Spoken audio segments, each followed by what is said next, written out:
Alright, so this will be Shakur's Plateau, Quaza versus Chaz, TVZ. One of the more interesting matchups, maybe beaten only by the ZVP matchup. In my opinion, that's the most interesting out of all of them. So in the top right corner, we do have Quaza, the red Zerg, scouting with his Overlord to the left side, maybe not realizing this is MLG, so they will be cross-spawn positions. And down in the bottom left, we do have Chaz, the blue Terran, being very good manner to each other, giving out good luck, good lucks, good luck, have funs, and this should be a good matchup. What do you have to say about this? I don't know. I feel like Zerg versus Terran is a very... I feel like in every time I play in Zerg versus Terran, Zerg definitely controls the game, so to speak, and then forces the Terran to kind of adapt and be able to use micro to prevail, so to speak. Yeah, absolutely. I do agree with that. Another thing is that this game does go into a late macro game. Looks like that Zerg player really needs to expand away from the Terran.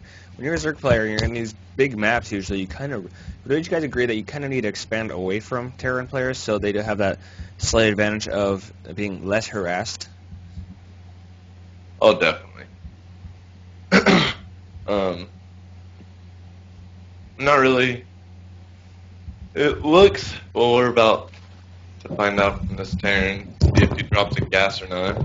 If he drops a gas, then look for some kind of, probably Hellion play or something.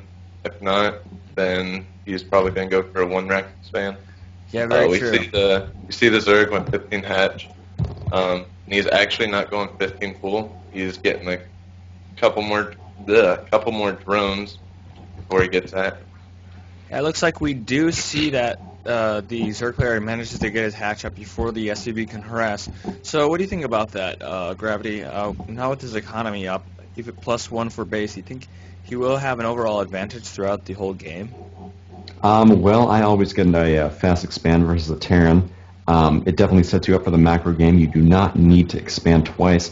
You're a little bit more matched up between a ZV and a Zerg and a Terran, rather than a Zerg and a Protoss. So one expand, getting a gas, spawning pool, very standard. Just setting it for the late game, or mid game rather, and nothing too definitive of their builds yet. We do have a bunker going down for the Terran. Absolutely. I feel... what do you think the Terran player needs to do with this map? Because we haven't seen anything yet, but from last match we have seen Quaza, and we both know that Quaza is a very capable Zerg player. Well, the Terran needs to see what the Zerg is doing first. Depending on what the Zerg does do, Zergling, Infestor, or Mass Roach, he will have to respond accordingly.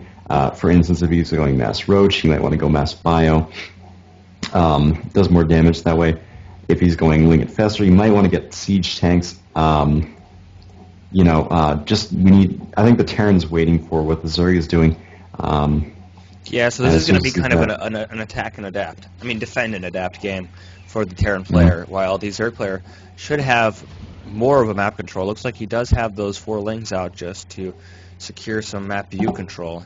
And it looks like Terran is going for a fast expand, and he's going to go ahead and protect that with a bunker. And interesting choice, he is dropping another Rax, and it looks like we are going to see a little pool of Zerglings coming to attack, and we do see the scout, so they do move away. Yep, we do see that. Yep. So at this point, it does look like the Zerg has the economic advantage. What do you think the Zerg player has to do to keep ahead? Well, he needs to keep scouting. He needs to know what the Terran is doing to react to what he is doing. As long as he scouts, he will be able to react efficiently. And right now, he should just try to focus on saturating, generating creep, getting upgrades. Right. And it really looks like he's dropping those mules just to saturate. This Zerg has a really early layer. He dropped a layer about 6 minutes, so yeah, so he might be seeing for probably Mutaling or Ling Infestor play.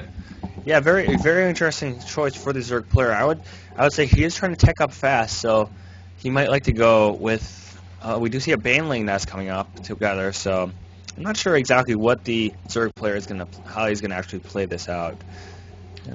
And you also see he dropped 2 Evo chambers, so he's going to go for quick upgrades.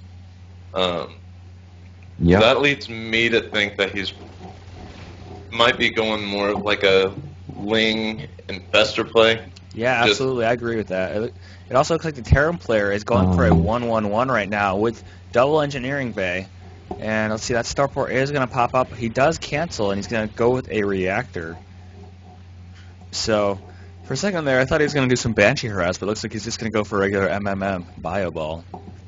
Maybe supported by tanks. Very common opener, especially for against Zerg players, because if we're going to see Muta-Ling, it looks like he's really going to use his Bio Ball to fend off those Mutas and those siege tanks to actually stop those Lings from popping away. Do we see a metabolic boost? Yep, it is researched.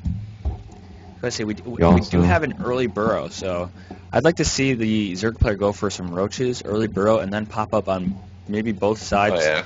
Both he's the getting that infestation bit, so be ready to see some early Terran play and just all kinds of Zerg shenanigans that we all hate. Absolutely. At this point, I feel like there could be a few more units on the ground for the Terran player, but he is really going for those double engineering bases, which are going to give him a big advantage, especially when he's in battle. We do see upgrades for attack level 1 on the Zerg side, and that burrow looks like it's just about to finish. And we do see a unit composition of 16 Lings only versus 2 Marauders and 13 Marines. He's loading up his medevacs right now and heading out. Looks like he might go for a harass drop. I wonder if he's going to try and take out the space, or wait for it to pop up and then take it out, or just force the cancel for the Zerg player. I don't even think he's going to definitely go for the natural. That's for sure. He hasn't even scouted this third, so once see what kind of path these medevacs take and see what he does once he... Absolutely. We will definitely keep an eye on those medevacs. It does look like the Zerg player will see those. He does see those medevacs go by, so not good for the Terran player. And we do see those Lings surround his hatch. Alright, so he is going to protect that hatchery. And he does try to drop and pick. So, whoa, he does see those Banelings as well. So we do see a lot of information for both sides. I don't like the Evo chamber placement from the Zerg. That will allow the Terran to drop more efficiently, but we do see a possible fungal. It does look like he is going to fungal probably. No, infested Terran instead, so maybe he hasn't researched. No, never mind. I'm sorry, you don't need to research fungal.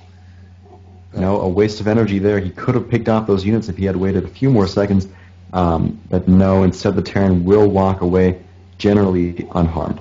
Not to mention, we do see another push right here with Marines and Marauders, so it looks like the Terran player is really trying to gain map control.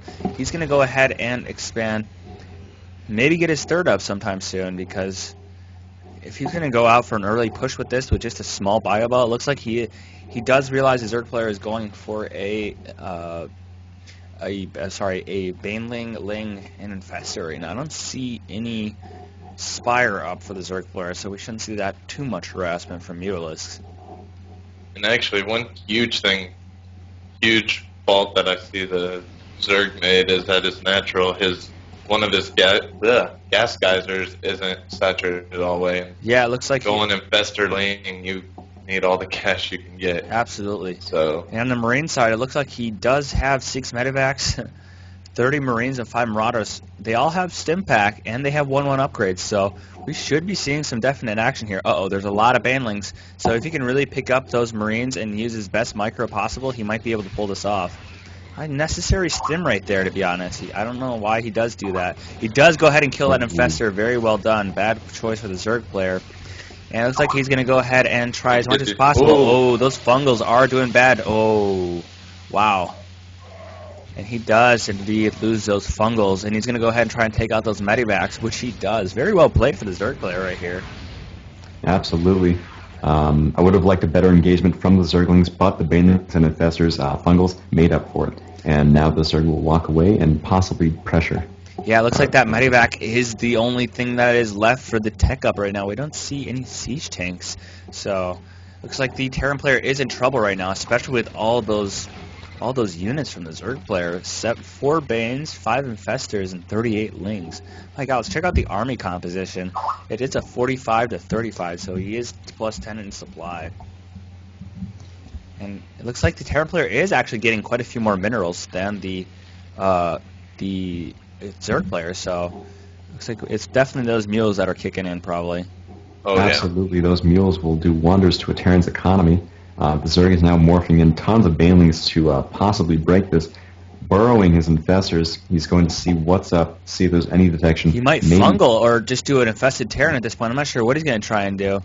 But it looks like, yep, it looks like the Terran player does not notice that, so he doesn't scan. So if he did scan, that would have been pretty brutal. Uh-oh, he's going to roll in the Banes now.